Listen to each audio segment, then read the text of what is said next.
When I that April with his shores assaulta, the draught of March hath pierced to the rota, and bathed every vein in switch liquor, of which for two engendered is the floor. When Zephyrus eke with his sweaty breath inspired hath in every holt and heath, then tender Cropis and youngest son hath in the ram his half-courtesy run. In small and foul and making melody, that sleeping all the night with open eye, then longing folk to go on pilgrimages, and palmers for to second strange strandes, to Furness Hallis, known in sundry landes, and specially from every sheer's end, of England to Canterbury they wend, the only blissful martyr for to sake, that him hath holpen when that they were sick. Oh, hello! I was just reading from the Canterbury Tales, written by a guy named Geoffrey Chaucer. The Canterbury Tales is interesting because it is written in a thing called Middle English. Middle English is the English that pops up right before Shakespeare. So we're going to be reading Macbeth. And Macbeth, contrary to popular belief, is not written in Old English. I don't have my Old English printout, but I'm going to have a bit coming up here in a minute where I will read you some Old English. But that was Middle English. So when we read Shakespeare, Shakespeare is modern English. It's early modern English, but it's still modern English. So just a bit of language background here. We have early English, which is actually a lot closer to modern day Gaelic or Welsh, some of those dialects. But as time went by, England got conquered a lot. The Vikings had a chance, the Romans took a shot, the French conquered England a couple of times, and every time they got conquered, they had new languages added to their existing language. So the language started to slowly evolve and change. Eventually we got to Middle English, which has some more French roots, and then we eventually got to Modern English, which is the Shakespeare English. So I do want to talk to you a little bit before we start to read Macbeth. There's some information about Shakespeare and his life that is really important. So, here we go. William Shakespeare, who wrote Macbeth and a whole bunch of other plays, was born in England in the town of Stratford-on-Avon. He was born in 1564 and died in 1616. His father was a shopkeeper and a glove maker. He went to a local school, and he married a woman named Anne Hathaway and had 3 children. Their marriage was scandalous because she was quite a bit older than him, and she was also pregnant when they got married, so that was a big scandal at the time. No one really knew much about him. He kind of disappeared for a while, and then he pops up again in London in the 1590s. He acted in some plays, but became pretty famous writing them. He worked at for a popular acting company and a theater called the Globe. They put on plays in the Blackfriars, an outdoor theater. Shakespeare eventually retired back to Stratford. So Shakespeare himself is a very interesting guy. There's a lot about him going on. So, hang on. I had a new resource that I was looking at, and I don't think it gave me enough information about Shakespeare.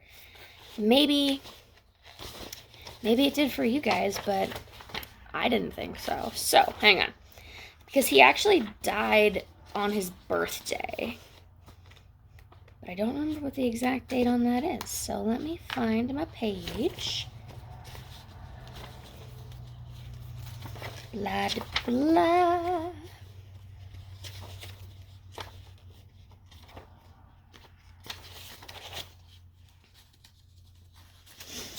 Okay, the other thing about Shakespeare's language, just to backtrack, is the fact that the words that Shakespeare wrote in would actually have been what everybody understood. It would have been the general population's words.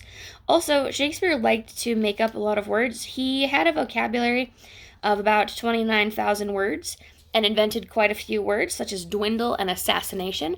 In the classroom, there's actually a little postcard with all the words and phrases that we owe to Shakespeare. There's a lot. So, a lot of the times, the other problem with Shakespeare that we get into, that you might have seen, is that people tend to read Shakespeare like as a book.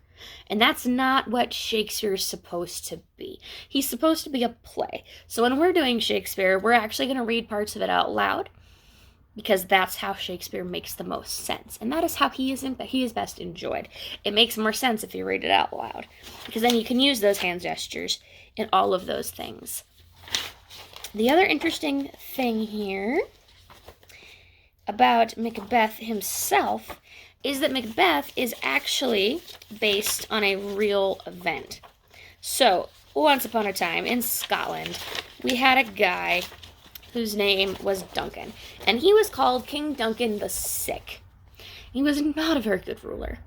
And so, in Scotland at the time, the royal family line passed from cousins. So one branch of the family, then the next branch. So Duncan was over here, then his son Malcolm, and his cousin Macbeth. And Duncan was not very good. So Macbeth, his cousin, was like, this is silly. I should be the king. How can I make this better? So Macbeth actually went up to Malcolm and stabbed him in the back and was like, hey, I'm king now.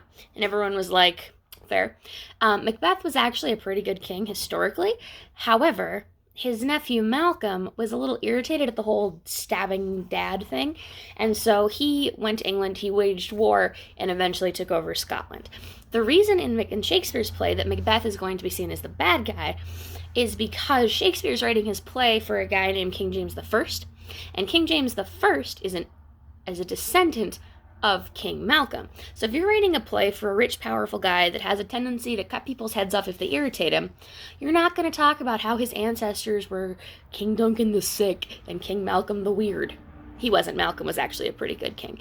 But you're going to talk about their ancestors in the most flattering, wonderful way possible. So in the play, Duncan is actually like the best king ever. And Macbeth is kind of terrible at it. But actually in history, he wasn't.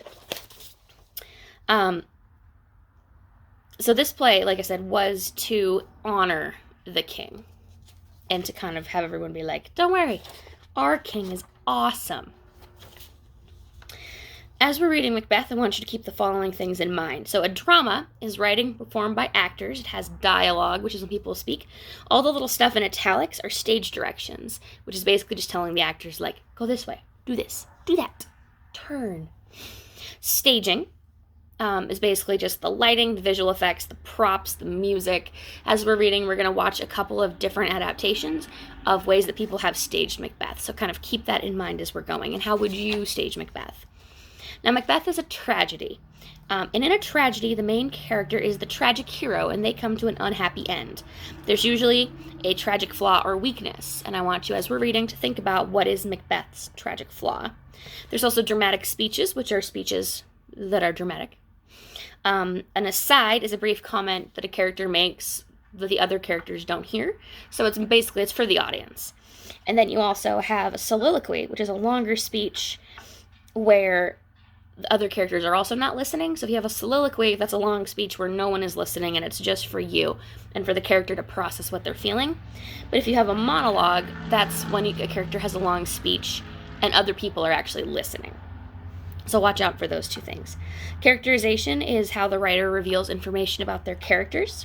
So an indirect characterization is when we learn about what a character says or does, or what other characters say about them. So as we're reading, I want you to pay attention to how Macbeth is characterized by the other characters in the play. Character motivations, or why do the characters do what they do? Then the theme is just the general insight. What is the main point? So think about the different themes that Macbeth has.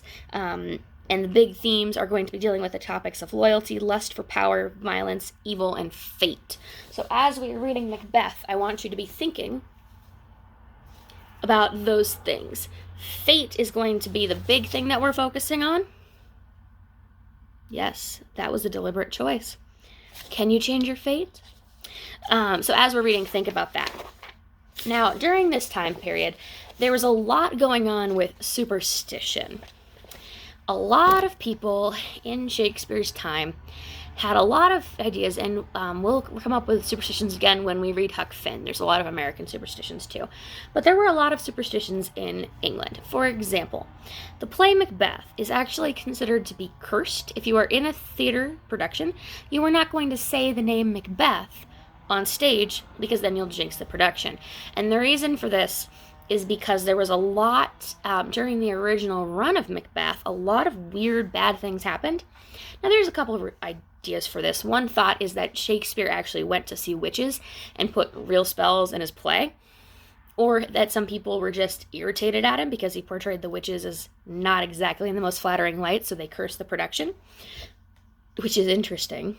I don't know if I buy that, but it's interesting.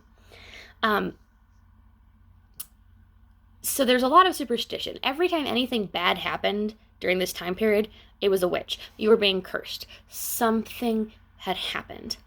Now, the witch thing, King James was actually a really big believer in the supernatural. And so the idea that the supernatural was interfering with life and kind of messing stuff up, particularly the evil supernatural, was not a far stretch. Scotland is interesting in that most of the supernatural creatures up there are not exactly kind. So the idea that this Macbeth guy sees 3 strange ladies with beards dancing in the wood, dancing in the fields, and immediately goes to talk to them and trusts them is mind-boggling. Like, this is an issue here. So that's what we've got with that. The other thing about the supernatural is that they had a lot of problems with witches, like, it's kind of similar to the Salem witch trials. That's the best way to put this. They were around, but they weren't exactly looked upon kindly. So there were a lot of witches that were being killed at this time period as well. And like with the Salem witch trials, if a person wanted someone's stuff, they would accuse them of being a witch. Because if you caught a witch, you got to keep their stuff. So there was a lot of that going on. So not only were they having problems with witches, that Shakespeare kind of taps into that with Macbeth, there's also a lot of Scottish superstitions that kind of pop up in there, and British superstitions as well as the idea that Malcolm and Duncan have to be good guys, because they are the ancestors of his current king, and if he irritates the king, he could die. So all of those things together sort of come together to make Macbeth the delightful concoction of weird that we have today. We're going to be reading chunks of Macbeth. There is a printout, a PDF form, and if you want an actual hard copy, I can get you one of those as well. But what we're going to be doing is we're going to be reading chunks. We're going to start reading it together, and I'll tell you what things mean as we go. And as we get further along in the play, I'm going to tell you less. And you are going to be interpreting to me, because I've never read this play. I've read the beginning that I can interpret to you, but yeah. We're going to be watching a lot of different scenes. There's been a lot of adaptations of Macbeth throughout time. With different directors, different choices, different time periods. So we're going to be watching those and kind of seeing what we think is the most effective, what's the best way to do that. And then at the end, you are going to find, for me, a film that you think is a good adaptation of Macbeth. This assignment, I've done this for a couple years now, and I've gotten some interesting answers. Someone made a very compelling argument that Barbie Fairytopia is a good adaptation of Macbeth. So I look forward to seeing what you come up with, and I'm excited to dive into Macbeth with you. Thanks. This is a sample of a poem called The Wanderer, written in Old English. You'll notice that it looks very similar to Welsh, Gaelic, and not very similar to modern English. So this is the translation in Old English. This is the same poem in modern English. So I'm going to read now. I will warn you, I'm a little fuzzy sometimes, so I might trip up a little bit, but here we go. Where quam merge, where quam mago, where quam mafubugafa. That's the word that always gets me, because the little P's are actually pronounced as F. Mafubugafa. Where quam simbala gestu. Where sindum sila dramas. Ella brata brun, ella brewiga. Ella predis prim. Huso preguat. Gnap under nithrim. Seo hua noer. Where. And that translates to, you see, some of those words are a little weird. Like, for some reason, it's that stupid little P guy. I don't know why. It's just the two of them together that always trip me up. But that's what it looks like, and it's really very pretty. And this is the translation. Where is the horse gone? Where is the rider? Where is the giver of treasure? Where are the seats at the feast? Where are the revels in the hall? Alas for the bright cup. Alas for the mailed warrior. Alas for the splendor of the prince. How that time has passed away, dark under the cover of night, as if it had never been. And that, as I said, is Old English. This is my computer. Okay.